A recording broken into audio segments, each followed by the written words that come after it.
Keyakinan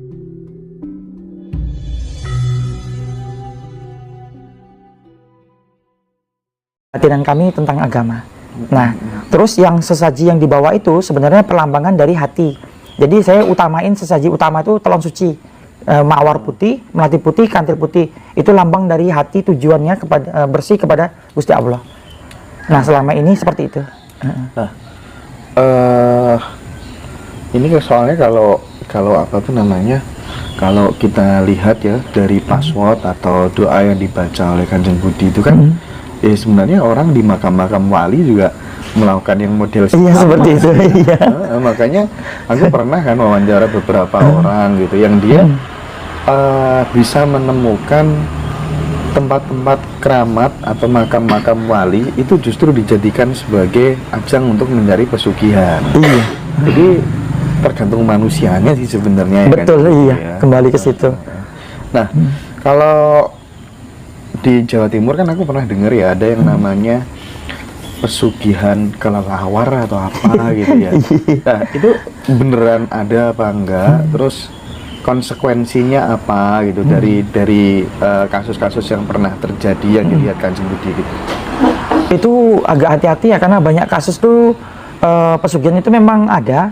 Mereka lakukan ya karena maharnya juga nggak terlalu mahal ya, bisa sekitar berapa puluh juta ya, misalnya 15 jutaan atau berapa.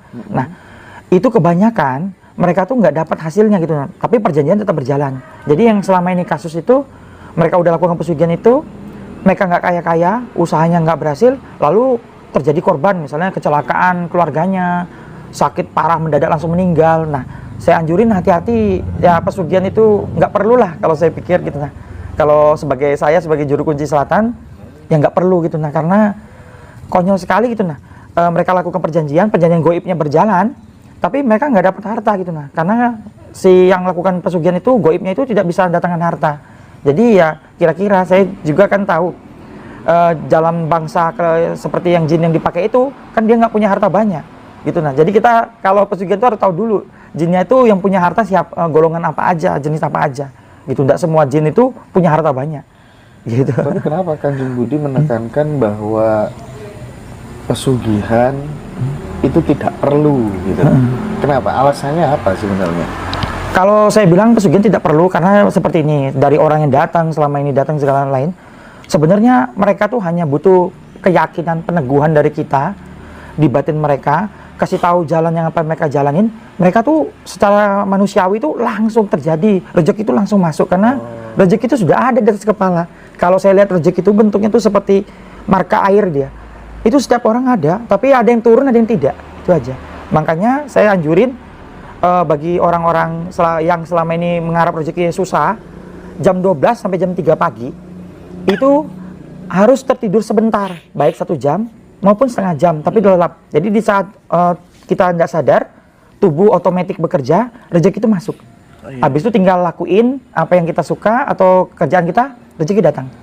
Kalau dalam konsep agama tertentu gitu ya, ada aku ini sesuai prasangka hambaku gitu kan ya. Terus ada terminologi manusia adalah produk dari pikirannya sendiri gitu. Pikiran adalah mencipta gitu. Ketika seseorang misalnya didampingi oleh juru kunci tertentu, baik yang resmi maupun yang non resmi, kemudian melakukan sebuah ritual, tata cara untuk prosesi pesugihan gitu kan. Ini mindset kan langsung berubah kan Kanjeng Budi. Iya. Waduh, ini nggak lama lagi aku bakal jadi orang kaya gitu. Iya. Jadi antara lisannya, pikirannya, perasaannya dia sudah manunggal. Iya. Ya, akhirnya jadi kaya beneran. Ini kan proses sugesti aja sebenarnya. Mohon maaf ini kalau pikiran saya ya, bukan kemudian terus gaibnya ikut nyarikan harta begitu. Nah, bagaimana dari perspektif juru kunci gitu terhadap pikiran saya tadi Kanjeng Budi? Iya. Yang Pak Hendra katakan itu nggak salah, karena kalau saya ini kan tipenya tuh 2 jalan. Saya menggunakan ilmiah dan dunia spiritual atau klinik. Jadi yang Pak Hendra bilang tuh bener banget, karena saya biasanya pendekatan itu dulu. Setelah itu pendekatan itu udah dapat, karena sisi mereka ini punya sisi lain dalam diri manusia, saya masuk juga ke sisi spiritual. Jadi kalau 2 ini digabungin, baru hasilnya bagus. Nah, makanya kalau orang datang tuh kan saya mau denger dulu cerita mereka. Dari dia cara ngomong dan lain-lain, saya baru tahu, oh ini orang memang batinnya tuh apa psikologinya kayak gitu, dia nggak yakin, dia nggak apa, gampang ini. Nah itu nanti saya lihat sisi ini dulu, saya bangkitin dulu. Nah ini perlu sisi yang satu lagi, maka saya bawa.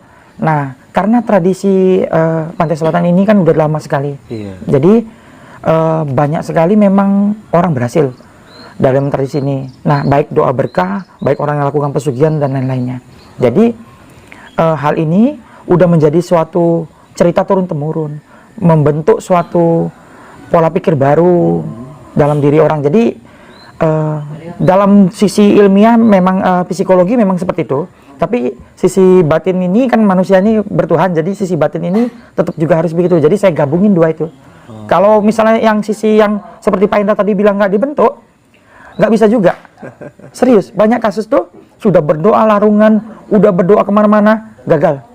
Karena seperti Pak Indra tadi bilang, gitu, dia nggak dibentuk itunya, ya tetap, gitu. Makanya kalau juru kunci itu harusnya kan memang punya pengetahuan lebih. Makanya kan kayak dukun kan dibilang orang pintar, yang datang berarti kan orangnya belum pintar, nggak bodoh, belum pintar. Jadi yang Pak Hendra bilang tuh benar sekali, itu dibentuk dulu, baru masuk ke sisi spiritualnya lakukan. Jadi keyakinan tuh double di mereka, rezeki datang. Sebenarnya memang rezeki itu datang di saat batinnya tuh udah bagus. Gitu. Jadi itu sangat sangat ilmiah ya Kanjeng Budi ya, sangat logis sebenarnya ya, karena ya wajar dia bisa cari rezeki dengan mudah, mentalnya pada saat setelah ritual atau bahkan sebelumnya udah dibentuk sama juru kunci gitu, mentalnya kan langsung berubah dia. Ya kan mentalnya langsung berubah, jadi mindset kaya langsung kan. Betul. Nggak ada keraguan, namanya orang nggak ada keraguan kan sudah yakin. Waduh. Makanya itu sisi penting yang biasanya beberapa juru kunci lupain. Padahal itulah sisinya kenapa kok juru kunci itu kok banyak yang berhasil, karena dunia ini kan kita hidup di dunia nyata dan tidak nyata. Jadi kalau bisa kita kuasai dua-duanya. Itu makanya pentingnya kesadaran. Jadi saya kan ada referensi kampung pesugihan. Ada kampung tertentu yang memang masyarakatnya diyakini atau diasumsikan banyak yang mencari pesugihan ya, dari berbagai macam tempat-tempat yang dianggap keramat gitu ya. Nah, ini orang sering terjadi case gitu, misalnya jam 12 ke atas gitu, tiba-tiba dia nyapu di depan rumah sambil telanjang. Pokoknya ada lah ya ritual namanya aneh-aneh sebagai syarat atau amalan-amalan tertentu. Itu kan syarat atau amalan yang dikasih juru kunci atau praktisi supranatural tertentu gitu, yang kemudian itu dia yakini ketika aku melakukan ini berulang-ulang terus hidupku akan berubah, sandang pangan akan gampang. Ya masuknya ke sugesti lagi, cara untuk mengubah pola pikir lagi kan. Wah, makanya ya udah nggak perlu ngambil pesugihan, ubah pikirannya aja kalau gitu kan. Makanya saya bilang pesugihan itu sebenarnya nggak perlu. Mending ngubah pikirannya aja. Cuma untuk ngubah pikiran kan sulit kalau nggak ada bantuan orang lain. Bener sih, butuh figur otoritas seperti Kanjeng Budi gitu. Ya udah, diarahkan ke situ aja Kanjeng Budi ya.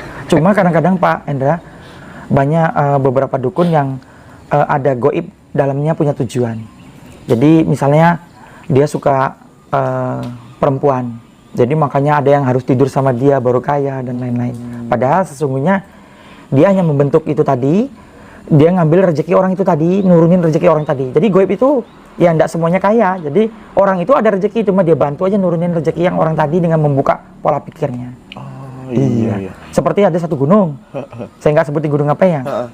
Kita kalau ritual di sana semangat tuh ritual, nanti kenal, atau udah lihat cewek nanti kenal, langsung ngajakin tidur bareng. Lalu nanti salah satu dari mereka kaya. Itu sampai banyak sekali orang datang ke sana. Jadi sugestinya masuk setelah saya tidur dengan orang iya ini. Betul. Oh gitu ya. Iya. Ya seperti ini, gitu semua. Ke Gunung Kawi juga seperti itu, kemana juga seperti itu. Jadi sugesti itu penting banget dalam semuanya. Nggak peduli meskipun sudah tidur dengan dukunnya, tapi kalau itu kemudian masuk menjadi sebuah program bawah sadar, ya pasti geser jadi ke realita sebenarnya. Iya, betul. Makanya kalau mau jadi kayak dukun hebat, mereka harus belajar hipnoterapi dan psikologi. Iya, itu penting sekali. Ini ada yang tanya Kanjeng Budi dari Mbak Kristanti. Setiap orang punya rezekinya sendiri-sendiri. Iya. Lalu bagaimana cara nurunin rezeki Kanjeng Budi gitu? Iya. Jumlah rezeki itu sama di tiap orang, jumlah rezeki sama. Yang sendiri-sendiri itu jalannya. Jadi tetap harus bekerja. Tapi kalau mau bekerja, bekerjalah dengan apa yang hatimu suka. Itu banyak kan orang berhasil. Tapi kalau kamu tidak suka, itu udah membentuk blocking dulu. Gitu. Tetap bekerja, Pak. Setuju, aku setuju. Jadi kalau bekerja pengen cepat berhasil, itu harus menemukan pekerjaan yang kamu benar-benar bisa menikmati di situ. Iya. Hasilnya juga bagus gitu ya, dan itu mudah dikerjakan. Pokoknya Iya. sesuai passion dengan itu. Betul. Ya. Itu yang katanya rezeki itu beda-beda itu. Passionnya itu beda-beda.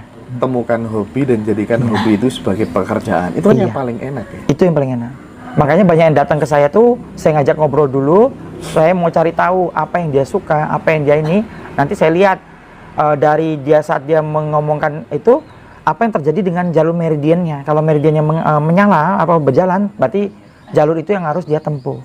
Nanti kalau saya untuk lihat tentang masa depan, biasanya itu udah masuk ke sisi spiritual. Memang kita lihat dulu nanti halangannya di mana. Kita nggak omongin. Jadi kita kasih tahu aja, jalani usaha ini. Cuma nanti mendekati hari ini kita harus hati-hati. Tapi kita nggak usah bentuk karena biar takdir jalannya nggak berubah.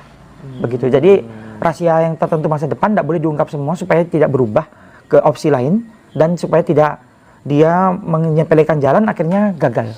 Oh, berarti bisa geser gitu ya. Iya, opsinya dari Gusti itu kalau satu takdir diungkap semua total, itu muncul 1000 takdir baru. Nanti kami tidak akan bisa tebak sub yang mana yang masuknya. Masuk ke takdir itu yang mana. Jadi ngacak lagi jadinya.